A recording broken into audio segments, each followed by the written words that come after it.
name we pray. Amen. Amen and amen. Praise be to the Lord. Praise be to Jesus. Sige po, isa pa nga pong palakpak. One more time pa po. Let's give God the best clap of praise.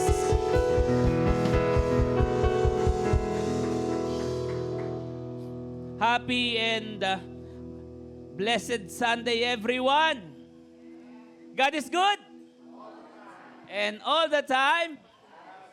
If you believe po that God is so good in your life, you will wear your best smile and you will look unto your seatmate and you will say, I am blessed that you are here. Amen. Praise the Lord. Hallelujah. We are now po in the month of July. Amen. Next thing you'll know po, you will be starting to take out your decorations na naman, Christmas decors. Amen.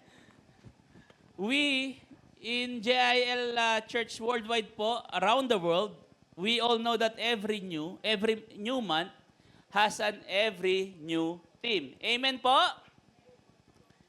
Salamat po sa isa. Amen. Praise the Lord. Pastora Despo started our new theme at our first NCAD Family Camp Sunday service held in Micolan Lake last Sunday. Amen po ba? Amen. Who among you here still have these camping vibes? Amen. If in case... camping bites pala, no? Hindi vibes.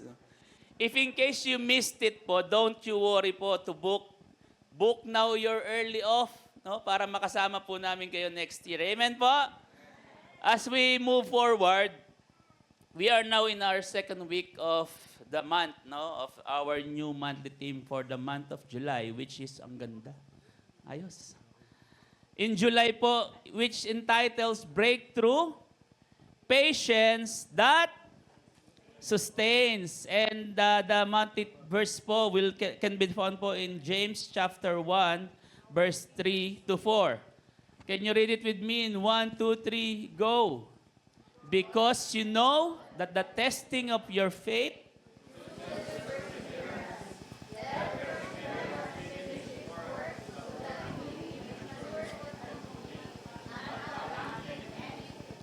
Praise the Lord. You know what po sa JIL Worldwide, in our JIL Worldwide context, this is what they say po. It says po, patience aligns believers with God's timing, sustaining revival and unlocking miracles. It is trusting God's timing while remaining gentle, faithful, and steadfast in trials. It simply means breakthrough patience po. Is this readable po ba sa inyo? Amen. Praise the Lord. Breakthrough patience po is the key to sustaining of season of revival and experiencing personal restoration in its fullness. Can you say it? Fullness. It says po, endures trial without compromise. It says po that patience demonstrate trust in God's plan. Ibig sabihin po, it simply means that if you have patience, it will demonstrate the God's plan in our lives, no? It will manifest the God's plan in our lives. Secondly po, it builds spiritual maturity, which is perseverance, strengthens character, and fruitfulness. And lastly po, sabi niya po, sets up believers for divine breakthroughs. Waiting in faith creates opportunities for miracles. Ito po maganda eh. Waiting in faith creates opportunities for miracles. Who among you here expecting miracles in their lives? Amen? You need to wait in faith. Amen? And lastly po, breakthrough patience sustain believers to remain steadfast, allowing God's perfect timing to bring forth lasting miracles and revival. As we move forward po with our preaching for today, I have here my initial thoughts on what I will preach. We always say po, we always hear the idiom, patience is kind. Hindi, joke lang po. Patience is a virtue. It simply means po, it is a proverb meaning that the capacity to endure delays, to wait calmly and tolerate setbacks without complaint. Who among you has a virtue? Amen? It implies that those who practice self-control and thoughtful timing possess strong righteous character. Ibig sabihin po, it is a virtue. Having patience is a virtue. By the way, ano po ba ibig sabihin? What's the meaning of virtue? Ito po ibig sabihin, di po virtue, no? Virtue po. Virtue, no? It refers to behavior showing high moral standards or general moral excellence.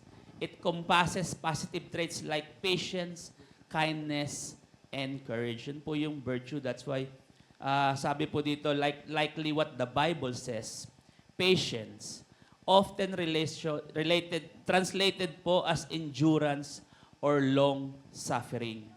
Can you say with me, long suffering? Is an active, steadfast trust in God's timing rather than passive waiting. It is a fruit of the Holy Spirit that empowers believers to endure hardship, wait on God's promises, and show grace to others. Sabi ko nga po kanina, as I've said earlier, what is virtue? Why patience po is considered a virtue? According po to bookbrowse.com, sabi niya po dito, it prevents making wrong decisions.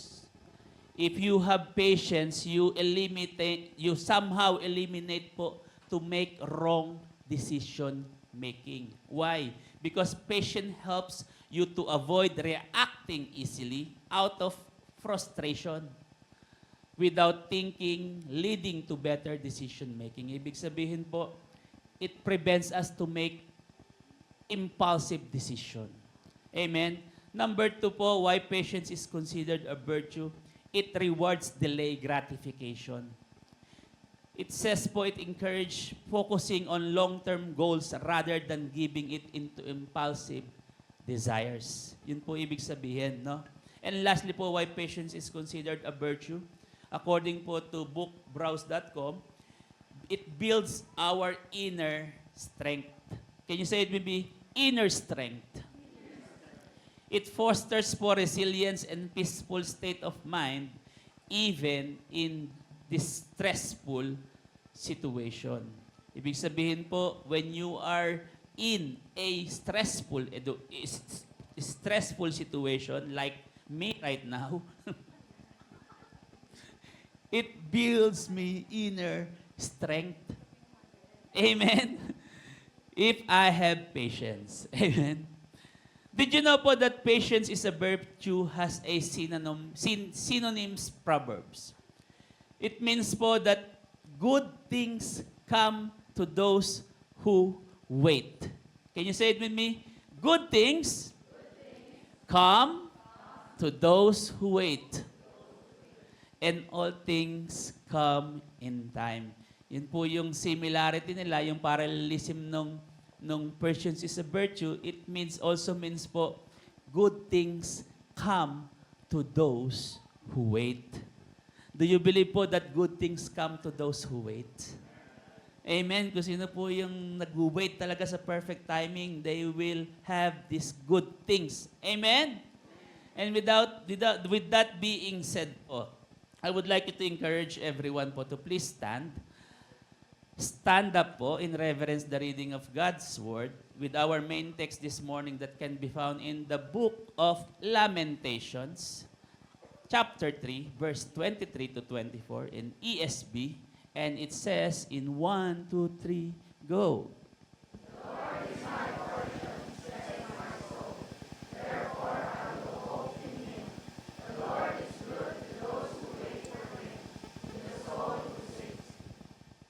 Praise the Lord. You could be seated na po in the presence of the Lord.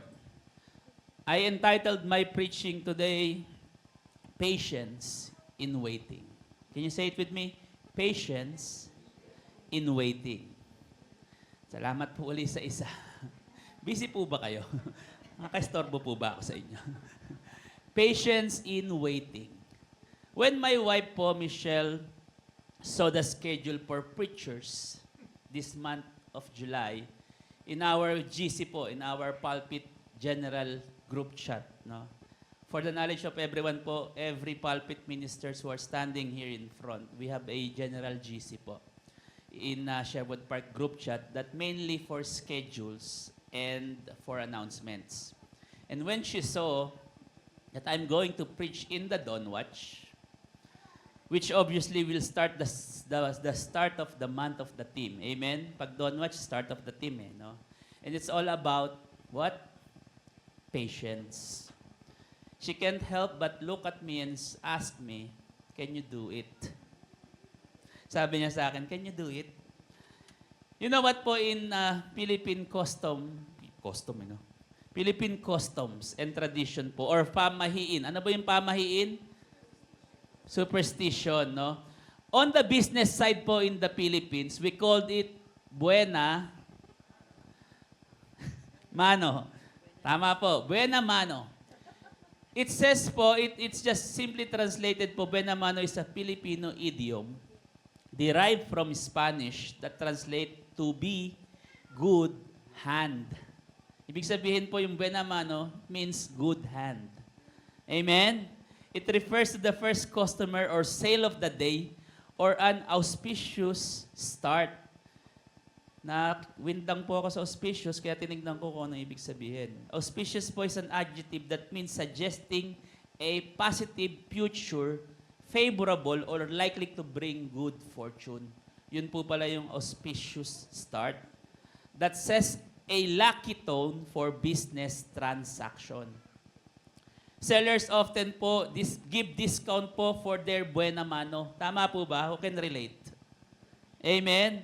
Yung buena mano to ensure a good fortune for the day of their sales. No? It describe po something that indicates a successful outcome or serves as a promising sign, especially in beginning of the day. You know what po? Good thing there was a slightly change in our schedule. And I wasn't able to start preaching with the Dawn Watch, no, with the team Patience.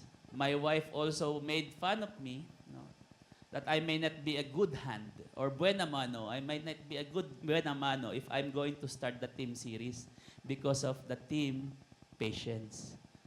She jokingly said, "We'll start the team Patience." Sabi niya, "Will you start the team Patience?" Sabi ko naman, sabi niya pa sa akin, "Wow, coming from you, no? Ako pa magtuturo ng patience." No? But I said to her, no, sabi ko, I don't believe in traditions or customs or superstitions. Why? It's unlucky. Malas yun. No? Sabi ko, hindi ako naniniwala sa pamahiin in Tagalog. Hindi ako naniniwala sa pamahiin. Sabi niya, bakit? Malas yun. No? Tumawa naman kayo. Hirap na ako dito. Kidding aside po, patience is hard to do. Amen? Amen? Andyan pa kayo? People who are struggling with patience are people who are sleeping when God pour out patience through the day, no? It was just joking po. Who among you here will attest that having patience is difficult thing to sustain? Amen? Patience is difficult, and if you will look at today's preaching title, ano po yung title? Patience in waiting. Meaning you need to be patient and you also need to wait. Double black eye, no? Patience in waiting. Our main text po is all about putting our hope and trust to the Lord because there's no amount of sufferings can be overcome if we patiently wait for God's time. Amen? And as I've said earlier po, good things come to those who have patience in waiting. In the book of Lamentations po, 3:23 to 24, just a little bit of historical context or event po. The book of Lamentations po arises from the devastating fall of Jerusalem to the Babylonians. Scholars says po, widely believe that Prophet Jeremiah, who wrote, by the way, the book of Lamentations, was personally watching his home burn, that his countrymen killed or exiled, and his people enduring the consequences of their disobedience. Ibig sabihin, it means that when he wrote this book, he was literally seeing people were killed, were exiled, his home is burned, he was burned, no? And despite intense suffering, he still anchors his faith in God's unending mercy and daily faithfulness. That's why nga we have this Lamentations 3:23. Alam ko, paborito. I believe we are all aware of this. Ano po sabi doon? There are new every morning. Great is thy. That's the reason why he said that. He wrote that because of unending, unchanging faithfulness of the Lord. That amid po yung nangyari, intense suffering sa kanila, he believes that God is always faithful. Amen? While Lamentations 3:23 naman po, 3:24 represents a turning point in the book. By choosing to claim God as his portion. Ano po sabi diyan? The Lord is my portion. You know what po, in the Old Testament, the portion refers po to an inheritance. Can you say the word inheritance? When the Israelites po divided the promised land, the Levites, yung Levites po received no physical land.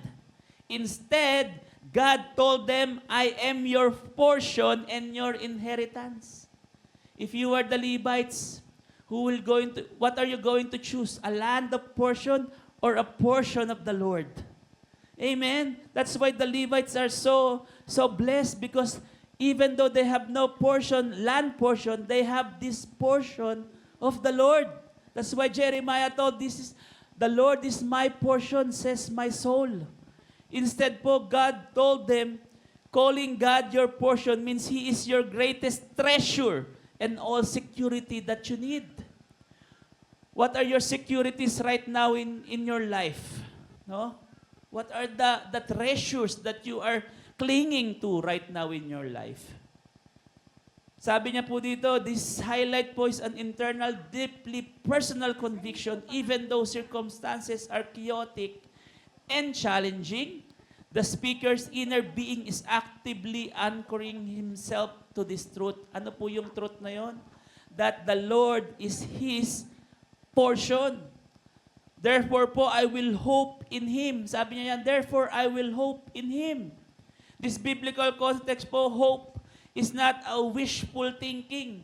Pag sinabi po in biblical context, hope is not a wishful, siguro po, maybe, but it's not, if you were going to use the word hope in a biblical context, it is a hope that is for sure. Amen? It's not a wishful thinking, but confident, patient expectation. You have this expectation that your hope is going to fulfill. Amen? Because God is a constant and unending inheritance. By the way po, sa verse 25 naman po, the Lord is good to those who wait for Him, to the soul who seeks Him.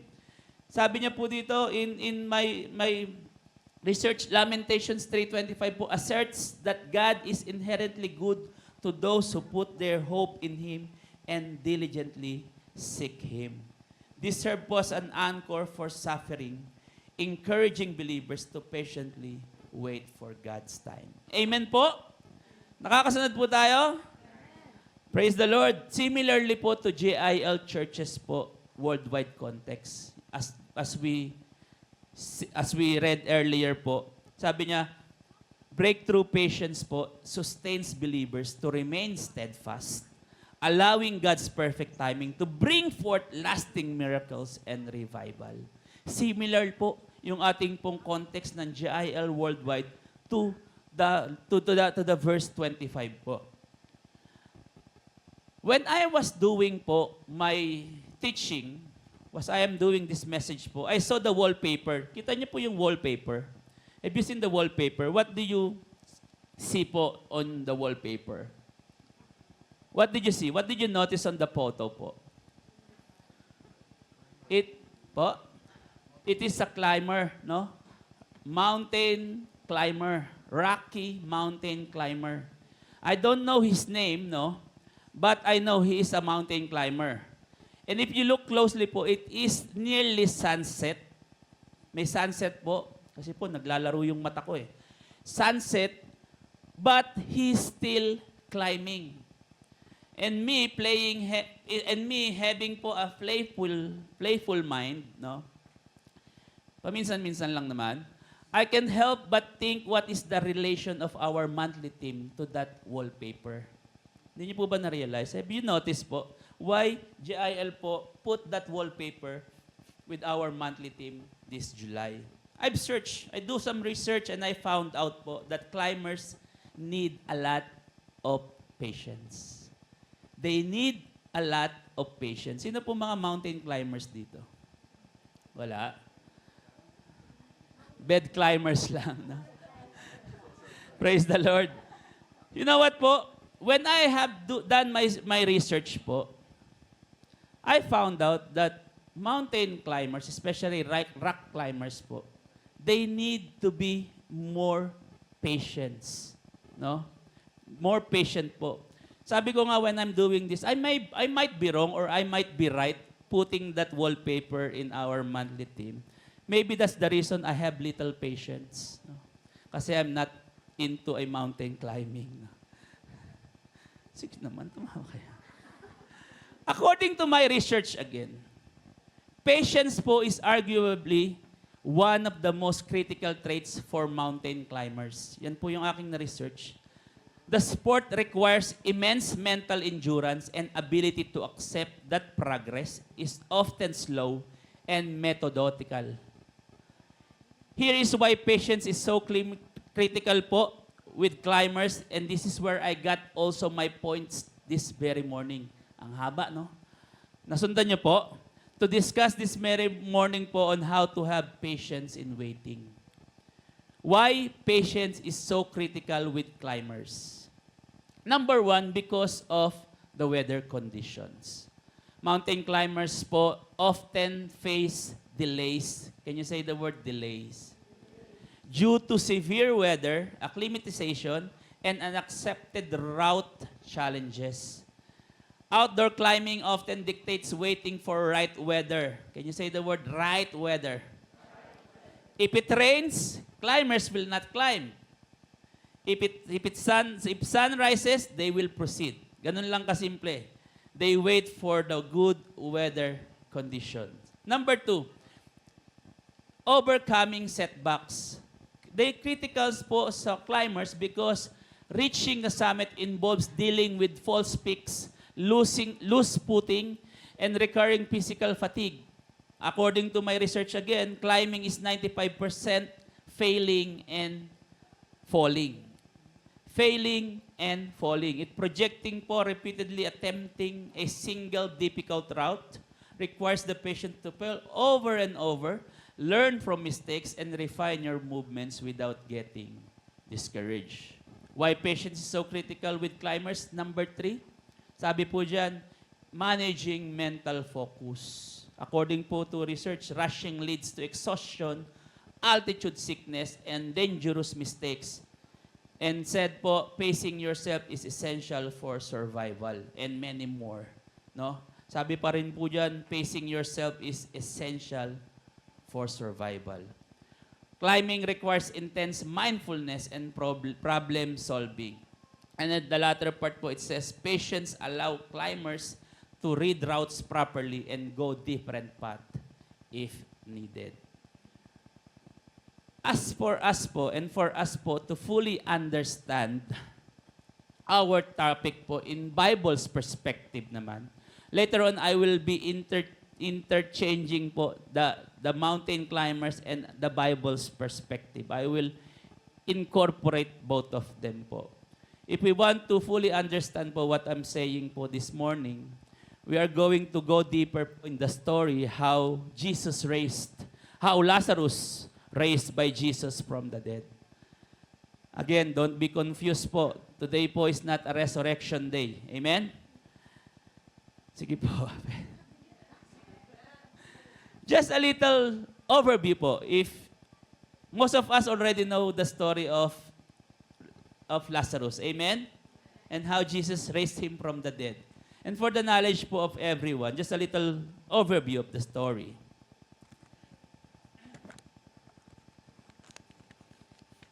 Lazarus is a brother to two sisters, namely Martha and Mary, whom Jesus loved. No? It says in the Bible, Martha, Lazarus, Mary, whom Jesus loved, falls severely ill. Nagkasakit po siya. Lazarus got severely ill.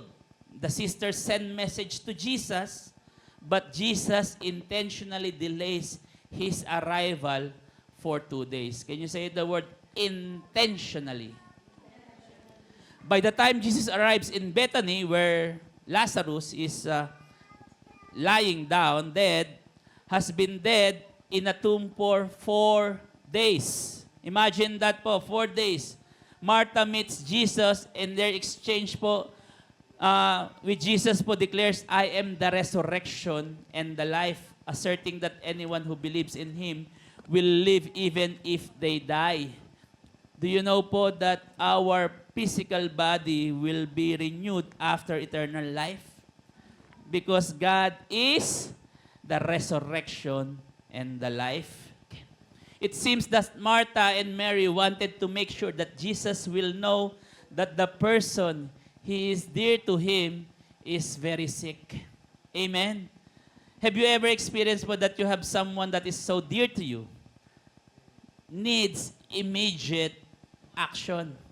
Have you ever experienced that even though you are so busy and so far away from that person, you will get to him ASAP? Amen? Have you experienced that? We can all attest that our dear Pastora Des for God's glory po, no? She is always a text away when we needed her. Amen? Can we just give God the best clap of praise for giving us a pastor? No? Just a text away, she will be there any time of the day. I remember siguro 3 months ago, I texted her around 11:45 and she came immediately. No? That's how He loved us as His sheep. No? Can we just, think about the situations we are in, that someone who we dearly love needs attention and we get that place ASAP? Do you have experiences po that same with Jesus po and Lazarus event? No? It is like we're saying, like, Saldi, the one you love is sick. No? Or, Beth, the one you love is here. Or, the one you love is depressed. Or you can say, Lois, the one you love is struggling in life. Or, Brother Mike, the one you love needs a ride right away. 350 kilometers away from Edmonton.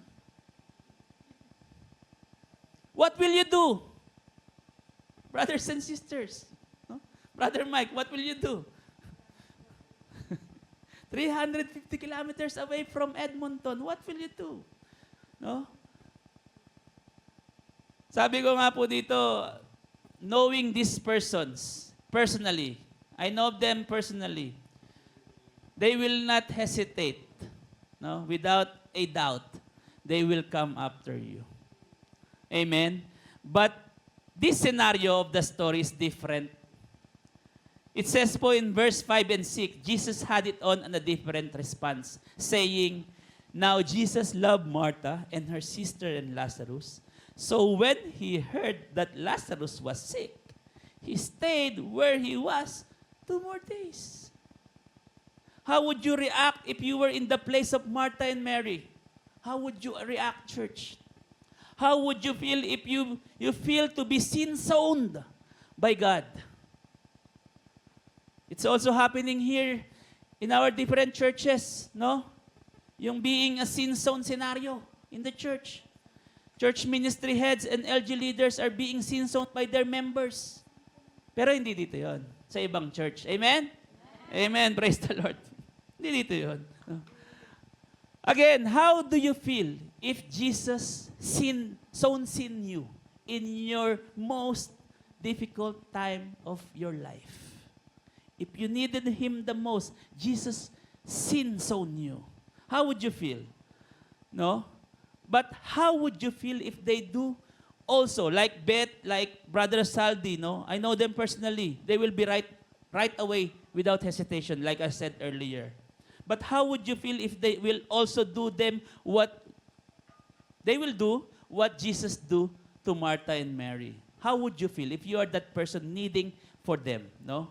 Are we going to be upset or angry? Are you going to be upset? Yes, I will. Kasi kailangan mo siya eh. And He sin-zoned you. You know what po? We Christians, sometimes, we are just like Martha and Mary. We think going to church every Sunday, committing ourselves in the ministry, we pray every day and do good things to others will give us the rights to demand as VIPs in the Lord. No? If we are, serving, Lord, nag-serve ako in the ministry. That's why I'm, having this access to be a VIP to you. No. No? We are just like a normal love of His life as well. No? That when the time comes when He need Him the most, we will immediately respond from Jesus. Ito yung sinasabi ko, no? Mary and Martha thinks that they are VIPs in the sight of the Lord. That's why they needed an immediate response from Jesus, but they did not, get that response.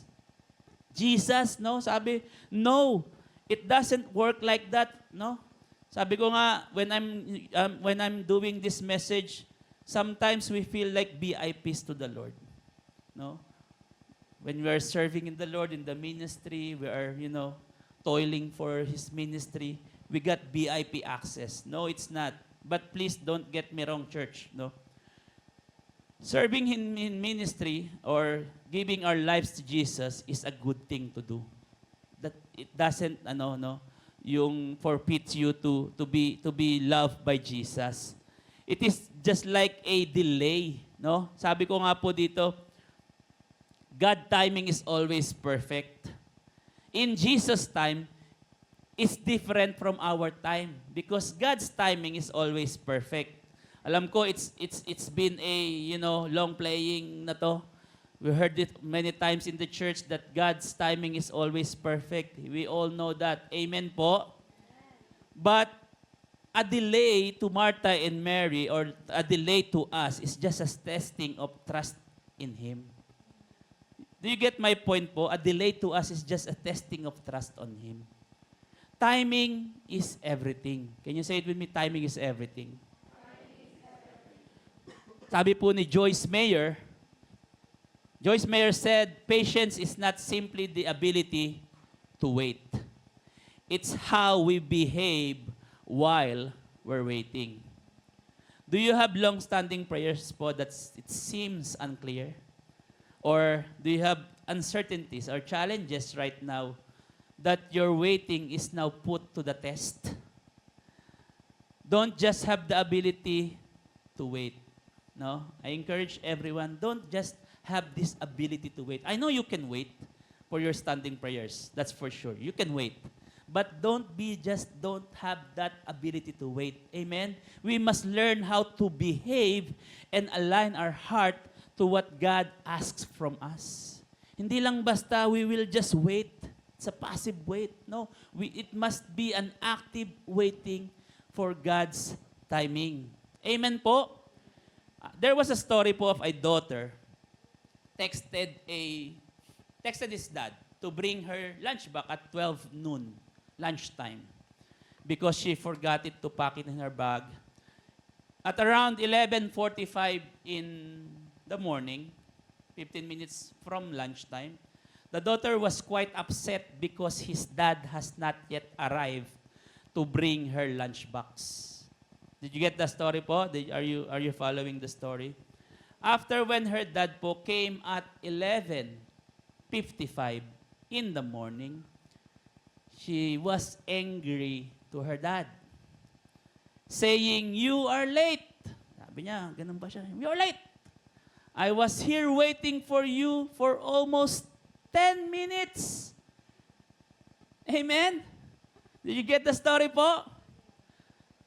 After her dad, he asked her daughter, sabi niya, "What time do you need your lunchbox so that you could eat your meal?" She said, "My lunch break is at 12 noon. And her father just said, "I am just on time. You were just 10 minutes early." Amen? Who among you here po wants 10 minutes early po to receive the things of what we ask on God? Sometimes we are on a hurry. "God, I need it right now." But the Lord says, you're just 10 minutes early.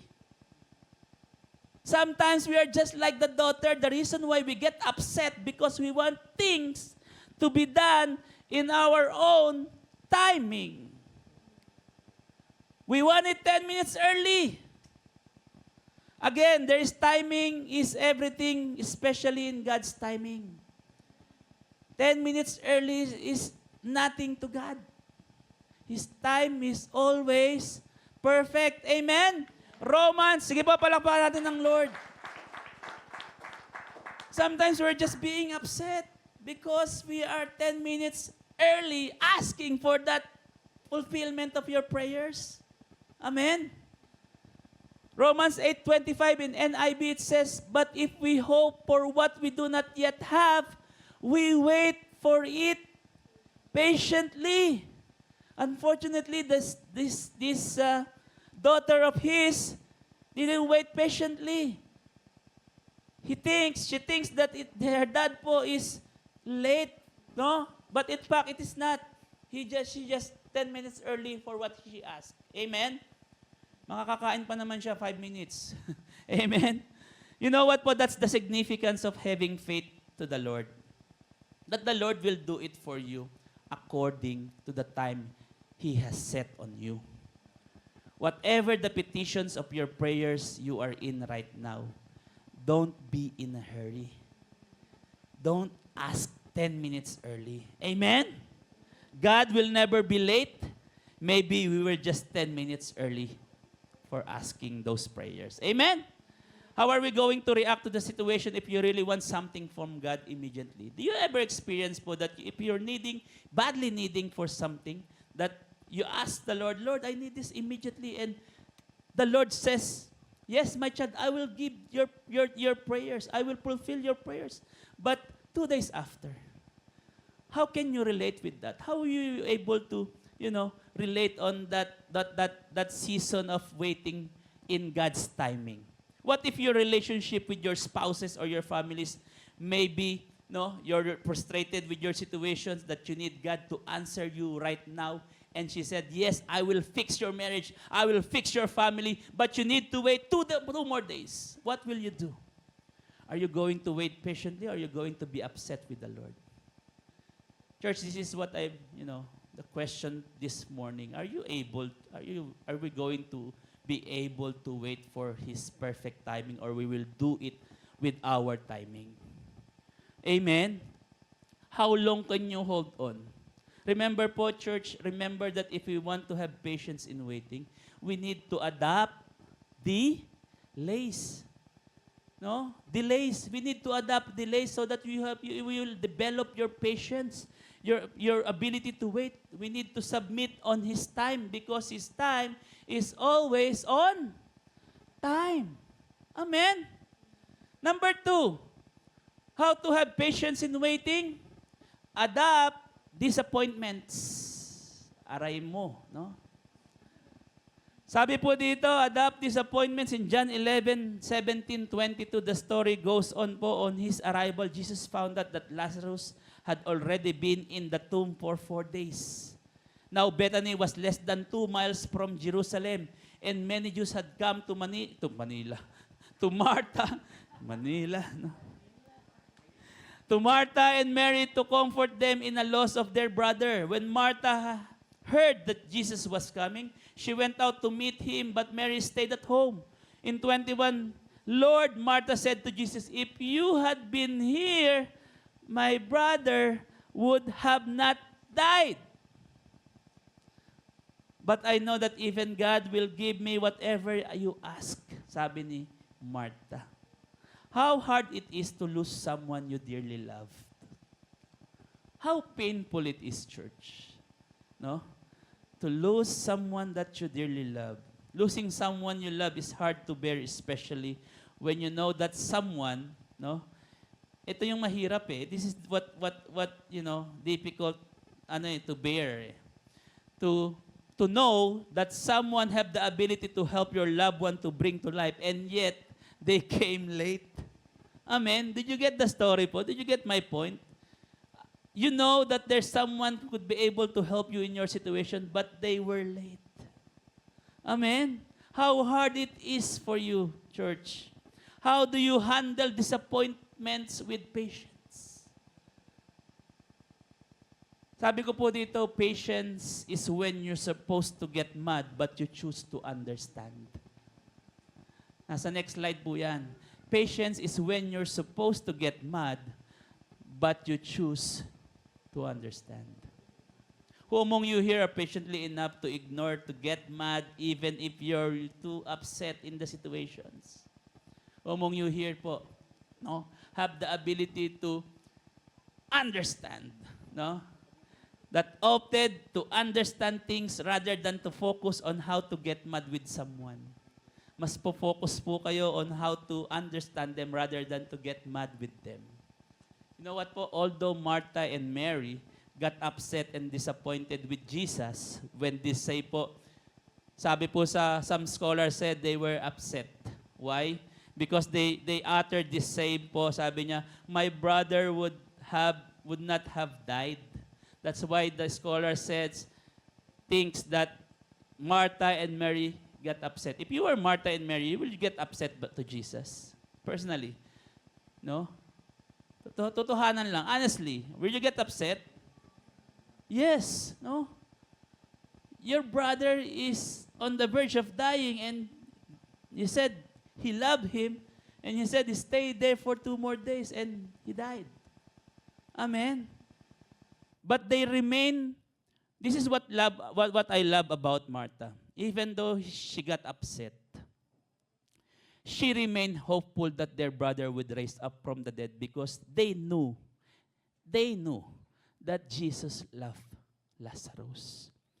This is what important to us right now, no? Even though we are on the situations not so good in our lives right now, if you knew what the Lord is capable of doing in your lives, you will not get upset. You get my point po?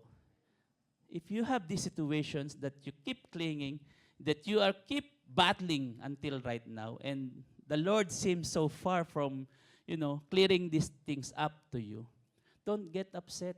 Why? Because you know that the Lord is able and capable to bring you to a victorious life. Amen? This is what happened to Martha. Yes, she got upset for the meantime, for a little while, but she knew that Jesus loved Lazarus and He will help him to bring to life.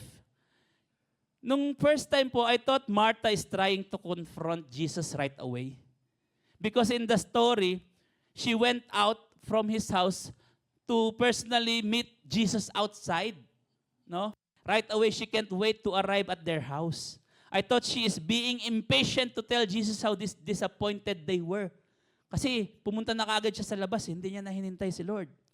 It seems like Martha is going to finally meet the person who could be able to save her brother's life. Did you ever experience po that have these people around you that could be able to help you, and they did not help you, and you are going to see him face to face? What you're going to do? What you're going to to how would you react on that, no? That she may be able to say, Jesus, face to face, because of you, my brother died. If you were Martha, will you able to say it to Jesus? If you are Martha, church, listen. If you were Martha, will you able to say, Jesus, because of you, I got denied in my papers. Because of you, I'm struggling with my finances. Because of you, I'm still in sickness. Will you able to say that to Jesus?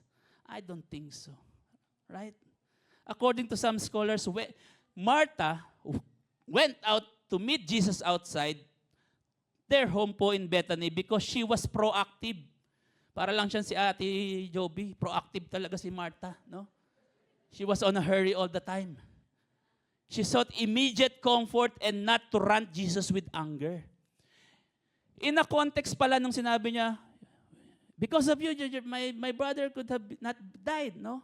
Ang context pala, the real context pala, some of the scholars says, it was parang nagsasabi lang siya ng emotions niya, no? Hindi yung galit. It's not about ranting Jesus with her anger. Well, Jesus po, sabi niya, it went outside.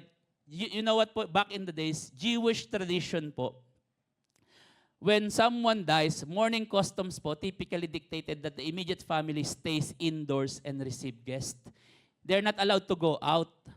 Her active, but Martha, being proactive, like Ate Joby, no, her active faith drove her to intercept Jesus on the road. No, nagmadali siya. Why? She went to him to share her honest frustrations. He just relying her emotions, not to rant Jesus. You know what? Sometimes we could do that to the Lord. Lord, parang hindi ko, Lord, di ba? Pwede po yun. We could do that, no? Sabi ko nga, Martha went to him to share her honest frustration and faith, telling him, Lord, if you had been here, my brother would have not died. While expressing her belief that God would grant whatever Martha asked. Di ba sabi niya sa verse na sinabi natin kanina? No? Whatever he asks, he will do it. Amen? God would grant whatever she asked. Sabi niya, Martha understand and later realized that Jesus has the power to do the impossible things. Nung una, at first, she was so angry and frustrated and upset because her brother died. But later on, she realized that the Lord she knew can do the impossible things for him. Amen? As she mentioned po in verse 22, but I know that even now, God will give you whatever you ask. Amen? It's all about your faith. And it's all about how you know Jesus in your life. Amen? But with Martha, she knows exactly on what Jesus could do. That's why her anger, her frustration turns into a faithful hope. Amen? That's what we need to do right now, church. If we are in the situations that we feel upset, no, go to the source of joy, and that is Jesus. To the source of everything. Sometimes the reason why we get upset and disappointed in our lives is because we don't understand and we don't know God who He is. We got frustrated because we know, we forgot what Jesus in our lives. Hindi natin, nakakalimutan natin, sino siya sa buhay natin. But with Martha po, she knows exactly what Jesus could do. You know what po, in this season po of our testings in life, in the seasons po of our challenges in our lives, no? We need to adapt disappointments. Yes, it happens. We got disappointed, but the Bible said it will just come to pass. No? All things will just come to pass. No? We need to adapt disappointment like Martha to help us to develop our patience in waiting period in our lives. But unfortunately po, most of us, or most of the Christians right now are drifting away from the presence of the God, of the Lord, no? When they experience delays, when they experience disappointments in their lives, that is why we tend to do it with our ways. Amen? Can you say it with me? Do it on our ways. Problema ngayon sa atin, we are DIYers. We do it by ourselves. You do it yourself.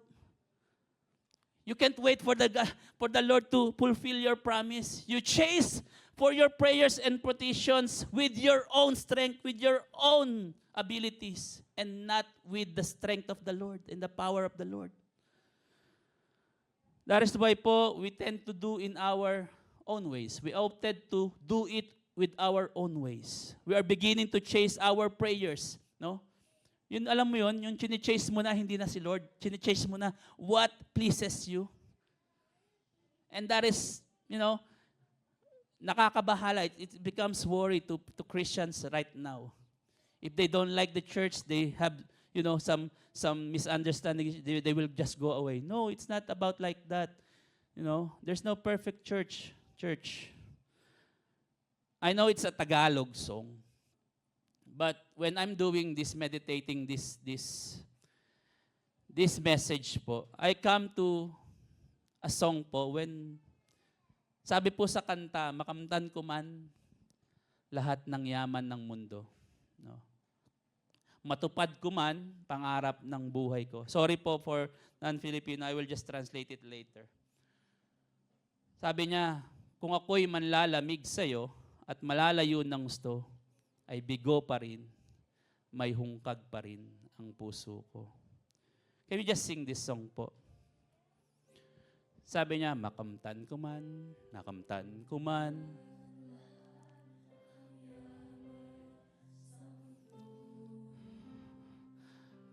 Makamit ko man.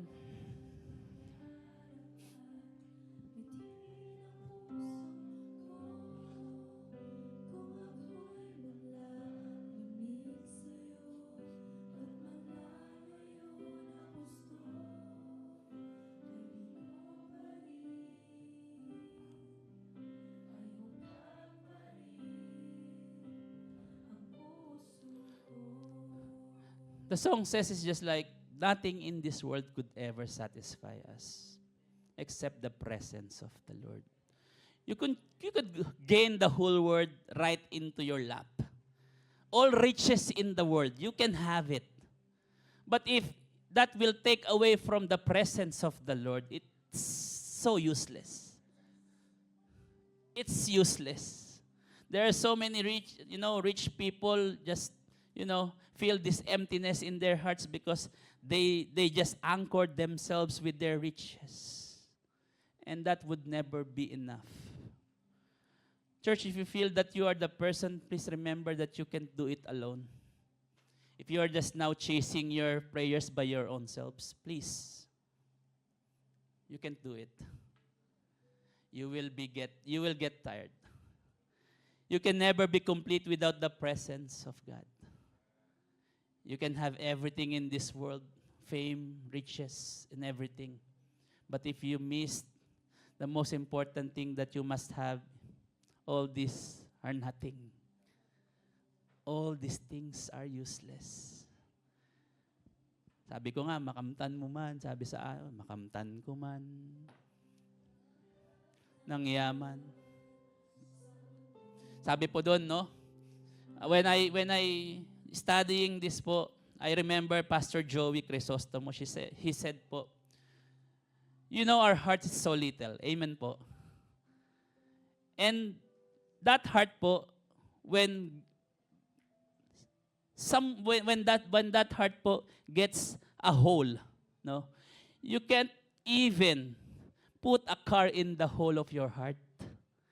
Masyadong malaki yung kotse para isaksak mong ma-feel yung empty ng puso mo. Masyadong malaki yung bahay mo to feel it, to saksak mo sa puso mo, no? To ipasok mo sa feel those emptiness in your heart. You know what we should have right now? To fill that empty space in your heart with the presence of the Lord. That's what we need right now. The presence of the Lord could fill those empty space in our hearts. Your earthly possessions are too big to fill that hole and emptiness in your heart. It is the presence of God can fill that emptiness. Do you believe in that po? Can you just give God the best clap of praise for filling up that empty space in our hearts? Yes, it could be frustrating sometimes, but the Lord wants us to trust Him more and more. Yun ang gusto ng Lord. Trust Him more and more. Our journey to our answered prayers may be longer and disappointing than we thought. Never ever lose the patience through our disappointments po. No? Never be deceived, especially when things don't happen according to what we imagine. It will never give us the rights to get upset and disappointed with Jesus. Sometimes we just have this rights to get mad and to get upset with Jesus because, Lord, hindi ito yung ini-imagine ko eh. No? We must handle our disappointments with God's understanding. Can you say it with me? God's understanding. Understand His ways. No? It is the only way. Understand His ways. Jeremiah 17:7 sabi niya, "But blessed are those who trust in the Lord and have made the Lord their hope and confidence." The Lord is your confidence right now? Amen? Praise the Lord. Sige po, number 3. Mabilis na po ito. Number 3, adapt detours. Can you say the word adapt detours? John 11:38-41, I will not read it, but the main context of this po, Martha and Mary wanted a straight path to take. Yun lang naman ang gusto niya ni Martha and Mary. What did Martha and Mary go? They wanted Jesus to go to their house and heal their brothers that is sick. Tama po, amen po? But Jesus has another plan to make. Another path to take. Brothers' death po, so that they could, sabi ko nga po, the Lord shows Martha and Mary had a detour that made their brothers' death so that they could able to experience how powerful and how glorious God is. Sometimes po, we just have these detours so that the glory of the Lord will reveal unto our lives. Amen? Even if it hurts sometimes. We need that. In Proverbs 16:9, it says here, we can make our plans, but the Lord determine our steps. No? Proverbs 16:9, and next slide po, we can make our plans, but the Lord determines our steps. Yes, their plans might not what they wanted, but if the Lord determine it, He will prosper it. Amen? Do you believe in that po? That our plans may be not on the right track, we're seeing right, but if the Lord permits it, He will prosper it. Amen? That's what the verse said. We can make our plans. Yes, we can make it, but the Lord determines the establish of the steps of our plans. Amen po?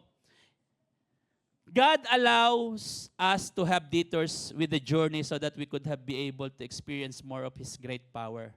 You know what? Sometimes we are afraid of detours. Amen? We don't want to have this long travel time, no?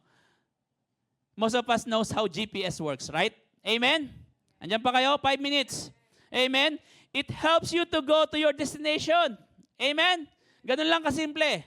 If I remember it right, when we are traveling po to Waterton, ewan ko tama to as I were going back to home po, pauwi na kami, we lost our GPS due to internet connection. We lost our GPS because of internet connection, and we had to make some detours on our way home, no? And as we navigate po, we pass by a rough road sa Waterton, pauwi po kami. And as we navigate po, we pass by a rough road where we found a gigantic wind turbine and a huge propellers po, no? In the middle of the plantation of a canola fields, no? It was one of the greatest sceneries we ever saw that journey. Naligaw man kami, pero nakakita kami ng magandang scenery. That was that detours is all about in our lives sometimes. Sometimes we don't want to take that long journey. But in the end, you will realize that the reason why you have detours so that you will see the greater things of the Lord. Amen. There was a saying po, perhaps some detours aren't detours at all. Perhaps they are actually the path. Sometimes we think that the detours we are dealing is not detours at all. It is the other. It is what the actual path po that we are going to take. Amen po. Most of you, last testimony ko po before I end. Most of you already know how I got to know the Lord. Amen po. For you, for all of you po who knows where I know to get the Lord po, I always testify this po, that my only plan, going here in Canada is to have a stable job, to get PR, and to have a better future. Tatlo lang. No? Little did I know that coming here to Canada changed the course of my plans. God detoured me in a different path. Little did I know that coming here to Canada changed my life. He let me to take that detours of my life. He let me to take those detours in my life po. And guess what? Because of that detours, my great plans initially became greater plans of the Lord. Did you get my point po? My great plans, is to have a stable job, to get PR, and to have a better future. But the Lord detoured me to a greater plans of my life. What will I have? What do I have right now? When I got to know the Lord Jesus, I got even better and stable job than before. Praise God for that. Secondly, we got our PR and we are just waiting for our taking po with our Canadian citizenship. Amen. Praise God again, no? And lastly, sabi ko tatlo lang Lastly, I know that I have I have a better future ahead of me here in Canada. But what more even greater is that I know that me and I and my family po, because we know that we already received salvation and have eternal life, no? Yun po yung mas magandang future. Amen. Because for me and my house, we will serve the Lord. Amen. Glory to God alone for that testimony po. I think for myself I have great plans. But God detoured me to a greater plans. And now I'm receiving those greater plans of me and for my family. Amen. Are you willing to take are you willing po to take those detours in your life right now? Sometimes we think that your detours are just, oh no, not again. But take heart po. Take heart po. Your detours is just a redirection of the Lord for a greater purpose in your lives. Conclusion po, as I end po, please raise up. Hallelujah. In my conclusion, Romans 8 and 18, it says po, I consider that our present sufferings are not worth comparing with the glory that we will be revealed in us. As I said po, your delays, disappointments, and detours are incomparable to what God has prepared to each one of us, all for His glory. As I said po, have patience in waiting. Can you say it with me? Have patience in waiting. There are just things that are difficult before they become easy. Do you believe in that po? There are just things that are difficult before they become easy. Patience will give us wisdom. There are just things po that demonstrate to understand and accept the fact that sometimes things must unfold in God's in God's time. Amen. There are just things po that God must unfold in God's time. Waiting transforms moments of delays into opportunities for profound growth, clarity, and emotional maturity. Patience po in waiting creates opportunities for breakthroughs. Can you say it with me po? With a loud and very convicted with conviction po, no? Patience in waiting creates opportunities for breakthroughs. At this very morning po, we all know po that our lives here are temporary. Amen po. That our lives here are just a connecting flight for an eternal life. And we tend to sometimes to drift away from the Lord. Amen po. And unfortunately, sometimes with that incident po, we yielded to our strength. That's why today, as we sing this song po, let us surrender it all to the Lord. Let us surrender our hope. Let us surrender our trust in the Lord.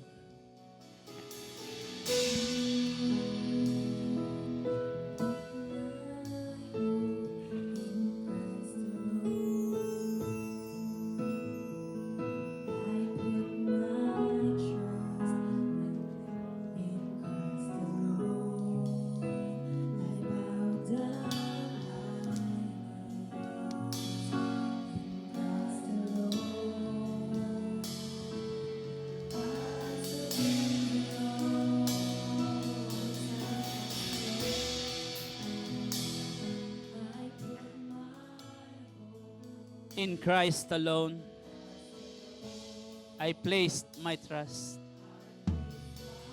In Christ alone.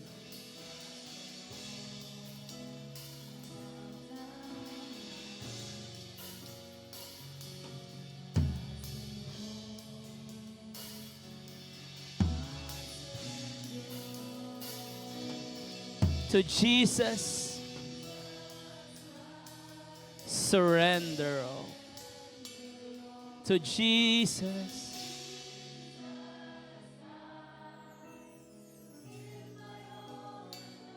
and I'll give you my heart.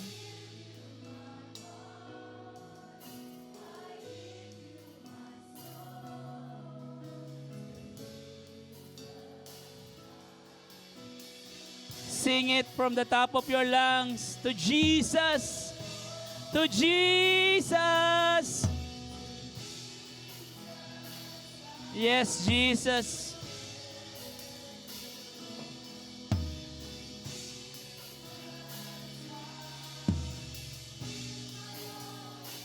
I'll give you my heart.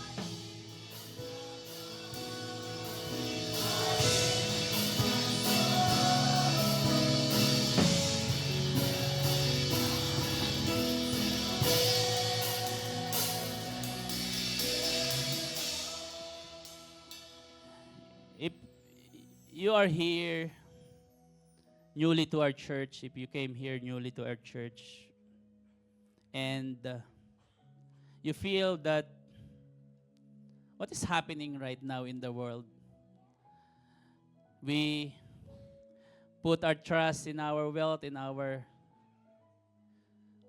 fame, in everything. But we forget the most important thing that we must have right now and to anchor with is our relationship with the Lord. Song says, to Jesus I surrender all. If you are new here in the church, and you want to reconnect your life to Jesus, you want to accept Jesus as your Lord and Savior, I encourage you to say a little prayer po of acceptance to the Lord. Can you just raise your hands if you are willing to accept Jesus as your Lord, Savior, and somehow you reconnect your life to Jesus? Lord Jesus, I surrender it all to you.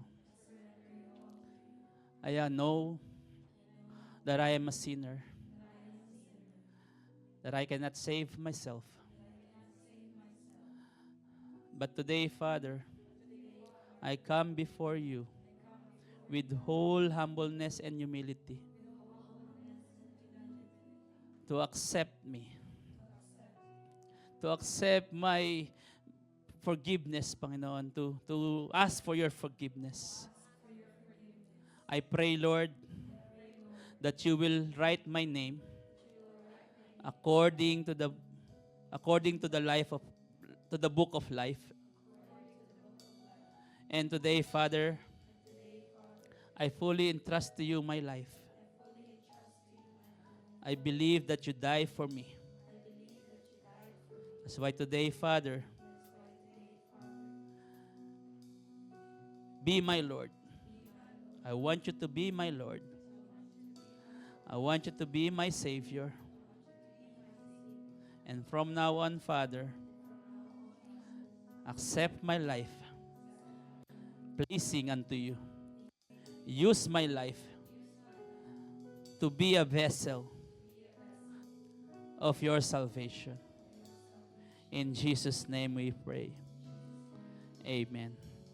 This very morning, Lord, we would like to come before you with all humility and honesty. That sometimes our flesh prevails over our spirit, Lord. Today, Father, let our circumstances, there will be circumstances po in our lives that still prevail over our patience. That's why, Father, we surrender everything unto you. Our characters, our thoughts, our plans, our ways that will hinder us not to experience your patience that sustains. Lord, I pray that you change our perspective not to focus with our challenges, that will put our patience to its limit, but refocus our heart to be more understanding, that will develop our ability to have patience in waiting. Lord, today, Father, I pray that you help us to align your will to your perfect timing so that we could be able to adapt any delays that will occur in our lives. Lord, this morning, teach us to be submissive in your ways so that we may ignore disappointment when things do not come according to what we are expecting. Lord, encourage us to be more thankful to all detours that might have encountered, Panginoon, that we might see it positively rather than discouragement. I pray, Lord, that every delays, every disappointments, and every detours are all nothing compared to what awaits in perfect timing, O God. And as we declare po, breakthrough patience that sustains, I pray that you will give us wisdom and understanding not to react easily out of anger and to avoid making wrong decisions due to our impulsiveness.